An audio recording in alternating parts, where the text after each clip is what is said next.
Cerita dibuka dengan menjelaskan sebuah legenda yang beredar di seluruh daratan Kekaisaran Wu tentang 9 rahasia, warisan dari kaisar kuno yang mengabdikan hidupnya untuk mempelajari sihir dan seni bela diri.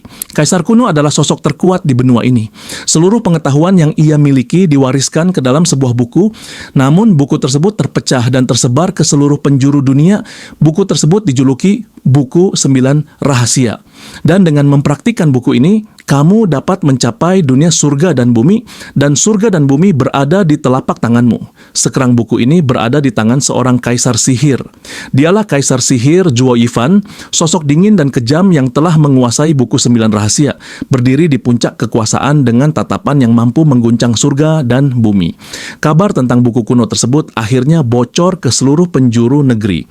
Sejak saat itu, dia menjadi incaran semua ahli seni bela diri, karena menguasai kitab legendaris yang mampu mengguncang dunia. Seorang murid berlari menyusuri karpet merah dengan langkah tergesa, suaranya menggema di aula istana. Di ujung ruangan, sosok penguasa duduk diam di atas singgasana batu, diapit patung-patung binatang buas bermata menyala. Dengan napas terengah dan nada panik, utusan itu berseru, "Tuan, ini tidak baik. Pasukan gunung telah ditembus dan mereka semua telah terbunuh."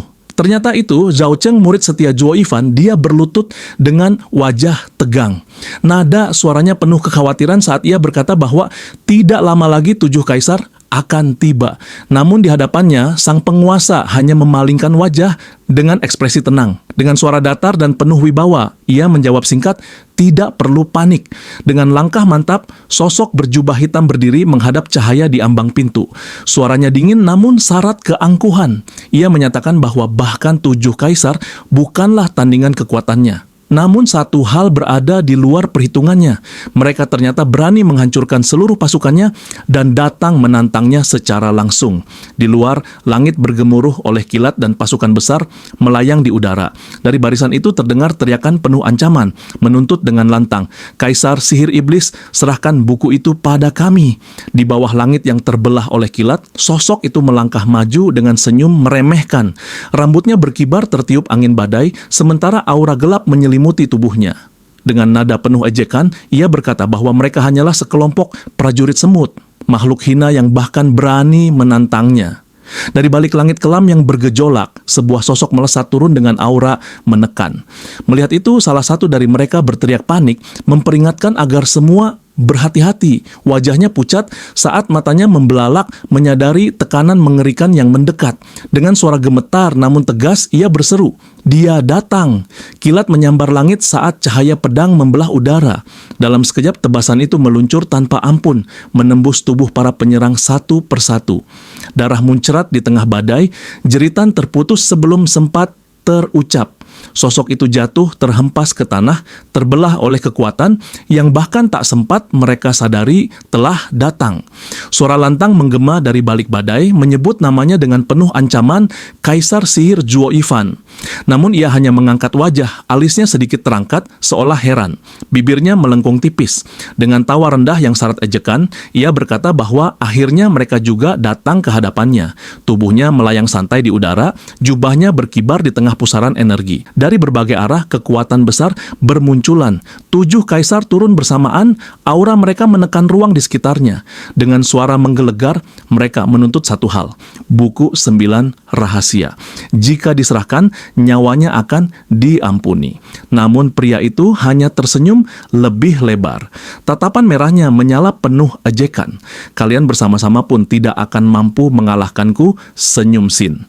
"Kenapa kalian harus repot-repot mencari kematian?" katanya santai. Seolah ancaman itu tak berarti apa-apa. Seorang tetua bercahaya emas melangkah maju, auranya suci dan agung. Ia memperingatkan bahwa kini pria itu telah menjadi musuh seluruh tanah suci. Masihkah ia percaya tak ada seorang pun yang lebih kuat darinya? Nama Zhuo Yifan bergema di pusaran langit. Seorang kaisar berselimut cahaya keemasan akhirnya berbicara. Buku yang diperebutkan itu bukan sekadar benda biasa. Ia adalah peninggalan kaisar kuno, warisan suci tanah suci itu sendiri. Suasana menegang. Bahkan di antara para kaisar, kegelisahan mulai terasa. Murid yang berada di belakang Zhao Yifan berbisik cemas, "Tuanku, ini tidak baik." Dia adalah kaisar terkuat di Tanah Suci, musuh seluruh Tanah Suci. Zuo Yifan mengulang kata itu perlahan. Sudut bibirnya terangkat, bukan ketakutan yang muncul di wajahnya, melainkan kegilaan yang nyaris riang. Tatapan merahnya menyala, aura di sekelilingnya melonjak liar. Bahkan jika aku harus menjadi penjahat, serunya lantang, tawa menggema menembus langit, aku akan menghancurkan kalian semua. Namun di saat itu, tiba-tiba pedang menusuk badannya dari belakang tubuhnya hingga menyembuhkan badannya. Tuan, suara dari seorang murid yang sangat dia sayangi, menyerahlah, sekarang adalah waktumu untuk mati. 6 sosok bercahaya emas mengitari langit, membentuk lingkaran penghakiman. Di tengah mereka, satu figur berdiri lebih tenang, lebih familiar. Mata Zuo Yifan membelalak. Zhao Cheng! Amarah bercampur keterkejutan menyambar dadanya. Semua kepingan langsung tersusun rapi di kepalanya. Jadi itu kau, bentaknya. Pengkhianat, kaulah yang membocorkan semua informasi buku 9 rahasia dan pasukan gunung. Angin berputar semakin ganas. Di bawah tekanan 7 kaisar, sosok tua itu menatap Zuo Yifan dengan mata yang penuh luka, bukan kebencian, melainkan kekecewaan mendalam. Aku telah membesarkanmu. Suaranya bergetar namun tegas. Mengajarkanmu sejak kecil. Mengapa engkau mengkhianatiku? Api konflik ini bukan hanya soal kekuatan, melainkan pengkhianatan, masa lalu, dan darah. Dan di tengah pusaran langit yang runtuh, tak satu pun dari mereka berniat mundur. Zhao Cheng tersenyum tipis, matanya terpejam seolah menerima segalanya dengan tenang. Suaranya lembut namun syarat penyesalan. Ia mengakui bahwa meskipun Zuo Yifan adalah gurunya, seharusnya pria itu tidak menggunakan buku 9 rahasia untuk dirinya sendiri. Lebih dari itu, buku tersebut bahkan tak pernah diperlihatkan kepadanya. Ia dicegah, dicurigai, seolah sejak awal dianggap calon pencuri. Namun jawaban itu justru membuat udara membeku. Tatapan Zuo Yifan berubah. Mata merahnya menyala tajam, aura di sekelilingnya melonjak liar. Jadi, kau mengkhianatiku karena alasan seperti itu. Nada suaranya dingin menusuk lebih dalam daripada bilah pedang manapun. Zhao Cheng tidak mundur. Ia menatap lurus ke depan, tekadnya telah bulat. Terserah apapun yang Tuan pikirkan tentang saya, katanya tenang.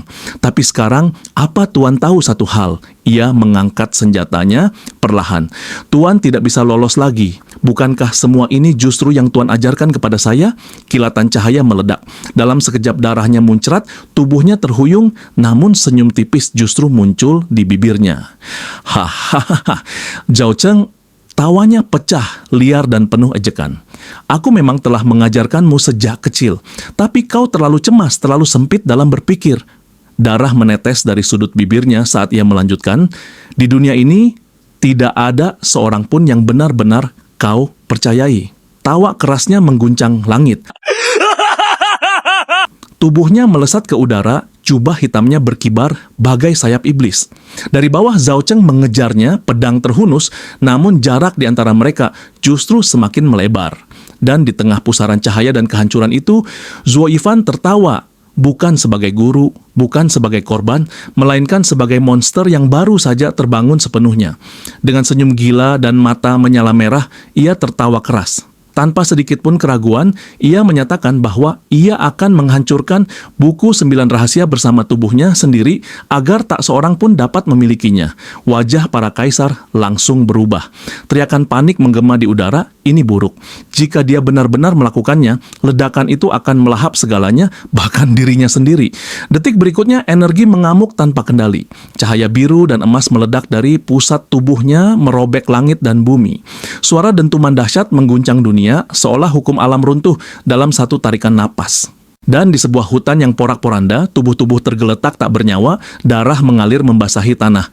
Di antara puing-puing itu, sesosok tubuh jatuh perlahan dari langit, diselimuti cahaya samar. Ia adalah jiwa dari Kaisar Sihir Zhao Yifan, dan jiwa itu menyentuh dahi seorang pemuda yang tewas di hutan itu, seakan menandai takdir baru yang sedang terukir. Mata itu tertutup, napasnya nyaris tak terasa. Namun di balik keheningan tersebut, sesuatu telah berubah. Sebuah awal baru lahir dari kehancuran total. Pandangan itu terhenti mendadak.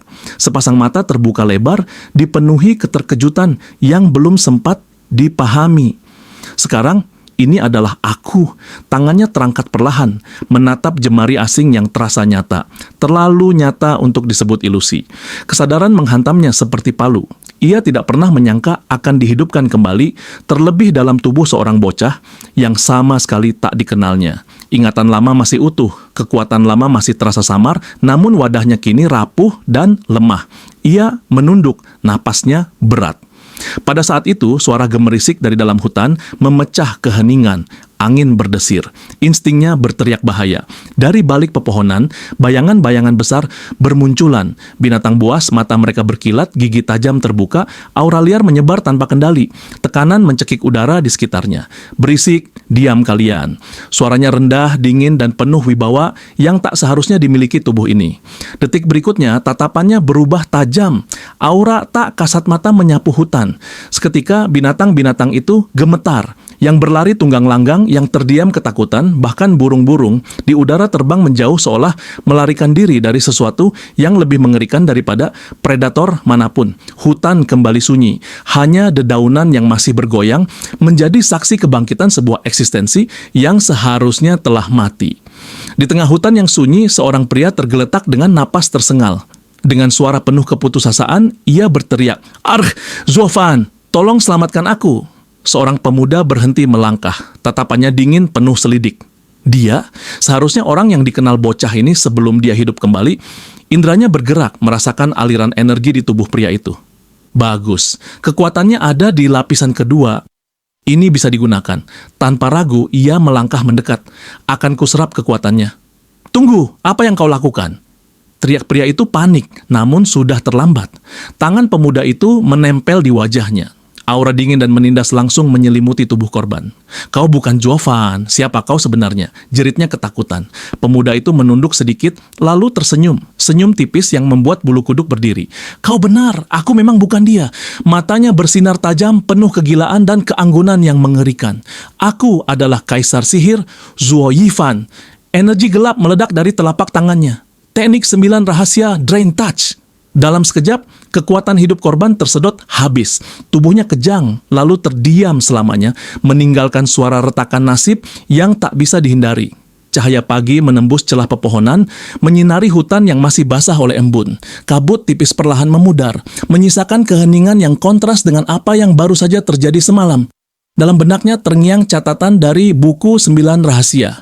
Teknik Drain Touch, teknik iblis tingkat tertinggi. Sebuah seni terlarang yang merenggut jiwa dan kekuatan orang lain untuk memperkuat diri. Namun kekuatan itu bukan tanpa harga. Jika tidak diolah dengan sempurna, jiwa yang dirampas akan melawan balik dari dalam tubuh penggunanya. Karena itulah kekuatan yang diserap harus terlebih dahulu dimurnikan sebelum benar-benar menjadi miliknya. Duduk bersila di tengah hutan, ia menenangkan napas. Di sekelilingnya, sisa kematian masih terasa, tulang belulang tergeletak diam, menjadi saksi latihan yang kejam. Api energi menyala di balik punggungnya, aura panas bercampur dengan niat dingin yang tak tergoyahkan. Waktu berlalu tanpa terasa. Ketika matahari telah tinggi, ia membuka mata perlahan. Sudah pagi, gumamnya pelan. "Aku tak menyangka menyerap kekuatan ini akan memakan waktu semalaman penuh." Ia mengangkat tangannya. Kilatan energi berderak di telapak, liar namun patuh. Dengan satu ayunan, kekuatan itu dilepaskan, membelah udara seperti kilat. Ledakan mengguncang tanah, bebatuan terlempar, dan gelombang energi menyapu hutan di sekitarnya. Dentuman menggema lalu senyap kembali. Di balik ketenangan wajahnya, ada kepuasan yang dingin. Kekuatan itu kini telah dijinakkan, dan ini baru permulaan. Petir menyambar langit ketika sosok itu bangkit dari kawah asap. Tubuhnya diselimuti kilatan energi yang liar. Tanah di sekelilingnya retak, seakan alam sendiri tak sanggup menahan kebangkitan kekuatan itu. Dari balik debu dan cahaya, matanya menyala, dingin, penuh tekad. Ia tersenyum tipis, napasnya masih bergetar oleh sisa energi yang mengalir di tubuhnya. "Kaisar Pedang, Zhao Cheng, tunggu saja," gumamnya pelan namun syarat ancaman. "Aku akan datang." Dengan satu hentakan, tubuhnya melesat ke udara, meninggalkan jejak cahaya di antara pepohonan. Angin meraung saat ia melompat dari dahan ke dahan, bergerak secepat kilat menembus hutan yang sunyi. "Ketika aku kembali ke tempat kudus," suaranya bergema dalam hati, "itu akan menjadi akhir bagi kalian semua." Di tengah lompatan, ia mengepalkan tangan. Tubuh ini, yang dulu hancur dan tak berguna, telah ia perbaiki dari nol, kini mencapai lapisan kelima. Meski demikian, ia tahu jalan di depannya masih panjang. Tampaknya butuh waktu lama bagiku untuk benar-benar kembali ke tempat kudus. Ia mendarat di dahan pohon dengan ringan, menoleh ke depan dengan tatapan tajam. Tidak ada keraguan, tidak ada rasa takut, hanya satu tujuan yang membara, kembali dan menuntaskan segalanya dengan darah dan pembalasan. Namun dia merasa ada sesuatu yang janggal dan tatapan pemuda berambut gelap itu menegang saat ia bersembunyi di balik batang pohon. Nalurinya bergetar, memberi peringatan yang tak bisa diabaikan. Ada sesuatu di sana. Dari celah dedaunan, ia melihat sekelompok orang muncul di tengah hutan. Suasana langsung memanas ketika seorang pria bertubuh kekar mengacungkan pedangnya dengan wajah penuh amarah. "Keluarga Sun, dasar pengkhianat, kalian sudah menipu kami." Pria itu adalah Pang Tongling, kepala penjaga keluarga Luo. Di sampingnya berdiri seorang wanita berambut pirang dengan pakaian bangsawan, tangannya menggenggam erat tangan seorang anak perempuan. Seorang pria lain melangkah maju dengan ekspresi tenang namun berbahaya. "Pang Tongling, aku sudah memperingatkanmu," katanya dingin. "Ada urusan yang seharusnya tidak kamu ketahui, apalagi setelah kita bekerja sama bertahun-tahun. Dialah Sun Guanjia, pelayan utama keluarga Luo." Wanita itu menatap mereka tanpa gentar. Suaranya tajam dan penuh tekad. "Kami tidak akan memberikannya padamu, bahkan jika kami mati." Anak-anak di sampingnya berteriak dengan mata membara oleh amarah. "Kakak, jangan hentikan aku. Aku ingin membunuh para pengkhianat ini." Dari balik persembunyiannya, pemuda itu menyipitkan mata. Oh, tidak heran keluarga Luo terlibat masalah. Ternyata mereka berurusan dengan bandit. Namun, perasaan aneh tiba-tiba menyeruak di dadanya. Bandit? Keluarga Luo? Perasaan ini? Instingnya berteriak bahaya. "Hei, apa hubunganku dengan keluarga ini? Lebih baik aku pergi dari sini." Belum sempat ia bergerak, sebuah bayangan melesat dari udara. Brak! Dalam sekejap tubuhnya dihantam energi mengerikan. Cahaya merah menyala membelah pandangan, menghantamnya dengan kekuatan brutal. Pemuda itu terpental, darah terasa mendidih di pembuluhnya. "Apa ini? Bagaimana?" Gumamnya dengan mata terbelalak saat rasa sakit merambat ke seluruh tubuhnya. Hutan yang semula sunyi kini berubah menjadi medan kekacauan, dan tanpa disadari ia telah terseret ke dalam konflik berdarah yang tak ada hubungannya, atau justru sangat berkaitan dengan masa lalunya.